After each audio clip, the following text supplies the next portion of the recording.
Bonjour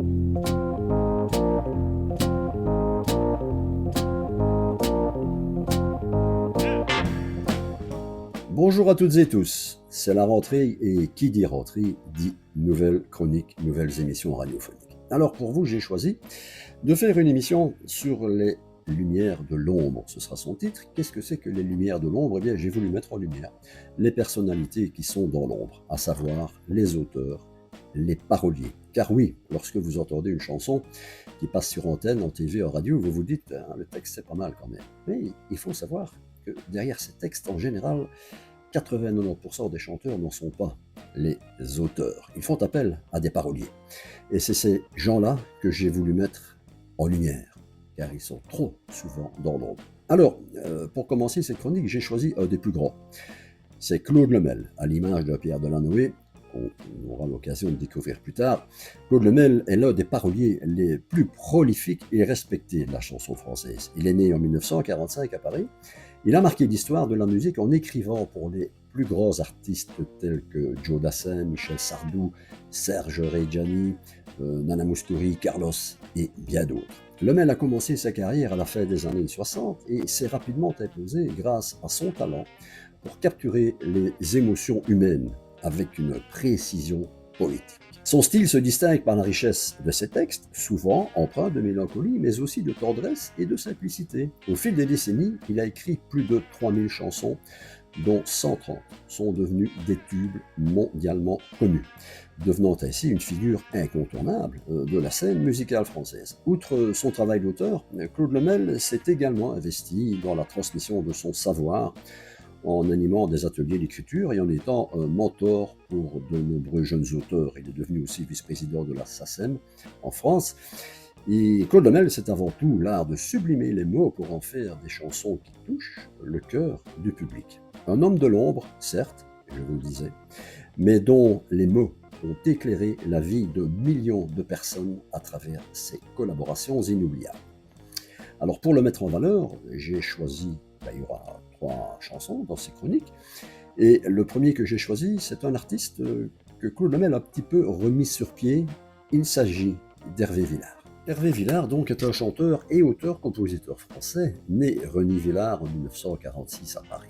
Il est surtout connu pour son tube intemporel Capri, c'est fini, sorti en 1965 et qu'il a propulsé sur le devant de la scène à seulement 19 ans. Mais après ça a été un petit peu la traversée du désert et il a dû attendre 1979 pour rencontrer le monsieur qui allait lui changer sa vie réellement. Claude Lemel lui a écrit « Nous », chanson avec laquelle il a atteint disque d'or, 2 millions d'exemplaires vendus et son premier Olympia entre 1979 et 1980. Nous, Hervé Villard, c'est donc les lumières de l'ombre.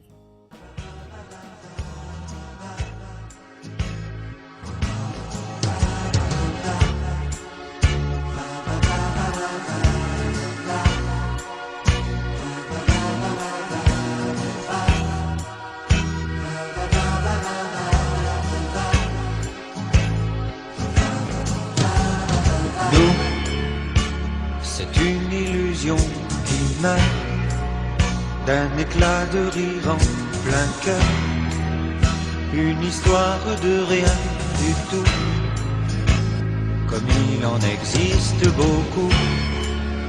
Notre amour qu'on croyait petit a grandi quand tu es parti, grandi comme une déchirure, comme une blessure.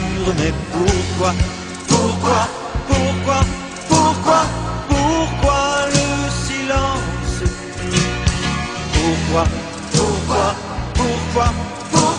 Pourquoi ce grand vide quand je pense à nous? C'était comme un défi autant, le printemps avant le printemps, un chemin qui va n'importe où, semé de roses partout. Nous c'est une illusion qui meurt d'un éclat de rire en plein cœur.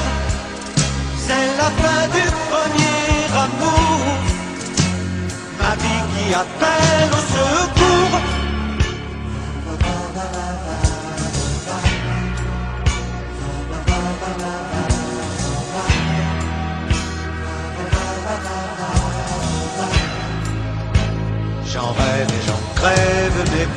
Pourquoi, pourquoi, pourquoi, pourquoi, pourquoi le silence? Pourquoi, pourquoi, pourquoi, pourquoi, pourquoi ce grand vide quand je pense à nous? C'est un cri arraché au ciel, un rayon qui manque au soleil. 4 lettres me rendent fou, et dans ton oubli tu t'en fous.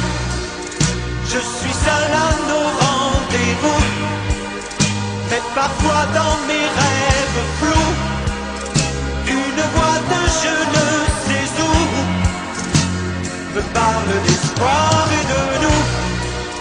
Nous c'est une illusion qui meurt, d'un éclat de rire en plein cœur. C'est la fin du premier amour, ma vie qui appelle au secours.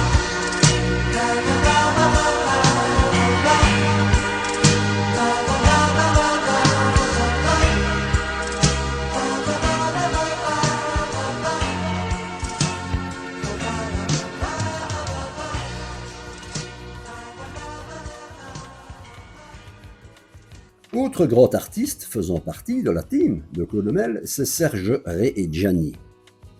Acteur, mais aussi chanteur, connu pour ses chansons qui s'inspirent de Bach, de Paganini, Beethoven et surtout Mozart. Et pour ce faire, il a créé, avec Claude Hamel, le Barbier de Belleville, tiré évidemment de l'opéra Le Barbier de Séville. C'est là qu'on voit toute la connaissance de Claude Hamel, toute sa touche humoristique. Il sait s'adapter après des chansons tendre, sentimental, il part sur un tout autre domaine. Alors, le Serge Reggiani de cette chanson, on compare au Figaro, le raseur de Figaro, c'est pas Rossini ni Caruso, le Barbier de Belleville, c'est lui, c'est l'italien. C'est Serge Reggiani qui, dans cette chanson, raconte un petit peu la vie de ses parents qui tenaient un salon de coiffure à Reggio d'Émilie avant de venir s'installer à Paris. Et bien qu'il ne se sente pas l'âme d'un barbier, le jeune Serge aide sa famille à tenir l'entreprise familiale comme il peut, en faisant des shampoings et des colorations pour ses clients. Mais un jour, une de ces gouttes de fameux shampoing tombe dans l'œil d'une des clientes, et là c'est un petit peu le début de la fin pour sa carrière de coiffeur, et c'est là qu'il décide de s'inscrire au conservatoire et de commencer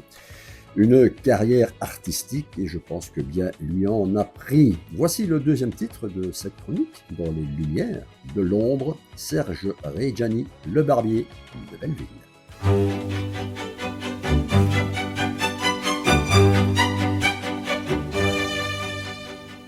Je suis le roi du ciseau, de la barbiche en biseau.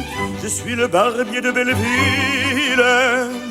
Des petits poils jusqu'aux cheveux, je fais vraiment ce que je veux. J'ai toujours été hanté par le désir de chanter Manon, Carmen ou Corneville. Alors avouez que c'est ralent d'avoir la vocation sans le talent. Je n'ai pas de voix, j'essaie quelquefois, mais ça ne vient pas. Je ne suis pas doué pour l'opéra. Les clients me comparent au fameux raseur Figaro. Je ne suis que le barbier de Belleville. Je peux vous passer un shampoing, mais vous faire un tour de shampoing. Je prends les paris, le meilleur de tout Paris, pour tous les goûts, dans tous les styles. Je fais un métier que j'adore, mais je voudrais chanter Toréador. Je n'ai pas de voix, j'essaye quelquefois, mais ça ne vient pas. Je ne suis pas doué pour l'opéra. C'est comme ça, je ne suis ni Caruso ni Rossini. Je suis le barbier de Belleville. Je ne serai jamais, hélas, le partenaire de la colosse. Alors de mon bistouri, je taille les favoris des bonnes gens de la grande ville, en rêvant que je suis à la salle Garnier ou bien à la Scala. Je n'ai pas de voir. J'essaie quelquefois, mais ça ne vient pas. Je ne suis pas doué pour l'opéra.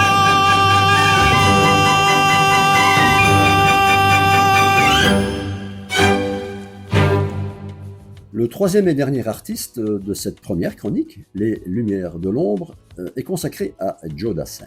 Joe Dassin est l'artiste pour lequel Claude Lemel a écrit le plus de chansons. Et nous sommes en 1975. Les ventes de l'album de Joe, sorti à l'hiver, ne battent pas des records. Et c'est là que son directeur artistique, Jacques Pley, qui recherche une nouvelle mélodie pour relancer la carrière de Joe Dassin, entend à la radio un groupe qui s'appelle Albatros avec une chanson signée par un certain Toto Cotugno, à peine connu en France. Pourtant, Jacques Pley a du flair. Il sait que cette mélodie irait parfaitement à Joe Dassin. Donc là, on sait que l'album est bouclé, mais il se décide quand même à faire quelque chose et contacte les deux plus grands paroliers du moment, Claude Lemel et Pierre Delanoë, et à leurs deux, ils écrivent L'été indien.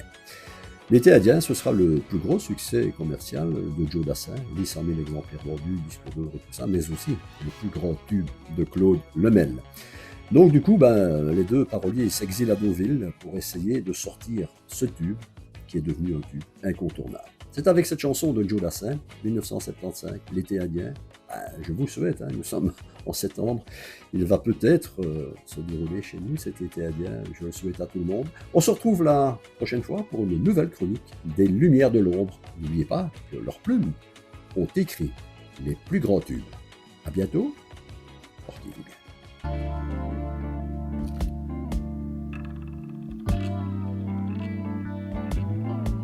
Tu sais, je n'ai jamais été aussi heureux que ce matin-là. Nous marchions sur une plage, un peu comme celle-ci. C'était l'automne. Un automne où il faisait beau. Une saison qui n'existe que dans le nord de l'Amérique. Là-bas, on l'appelle l'été indien, mais c'était tout simplement le nôtre. Avec ta robe longue, tu ressemblais à une aquarelle de Marie Laurencin. Et je me souviens très bien de ce que je t'ai dit ce matin-là. Il y a un an, il y a un siècle, il y a une éternité. On ira où tu voudras, quand tu voudras. Et l'on s'aimera encore lorsque l'amour sera mort. Toute la vie sera pareil à ce matin, aux couleurs de l'été indien.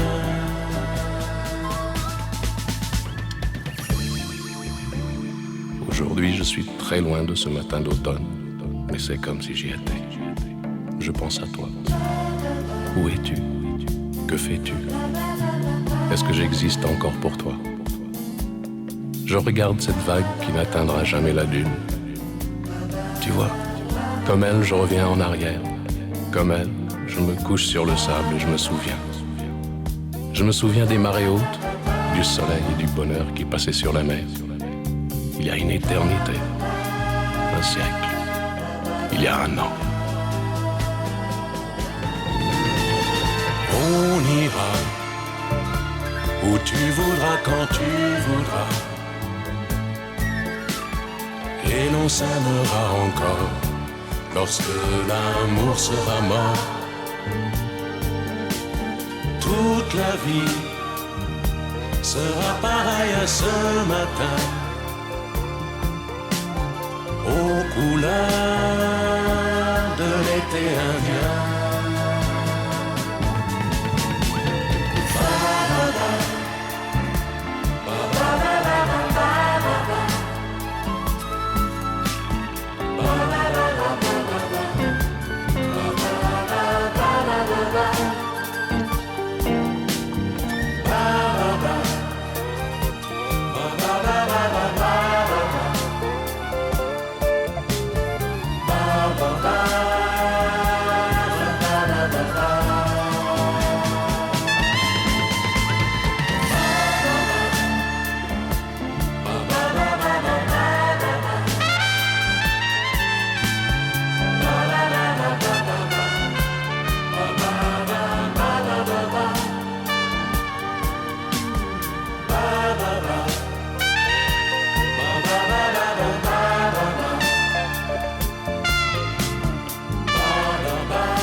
tu voudras quand tu voudras,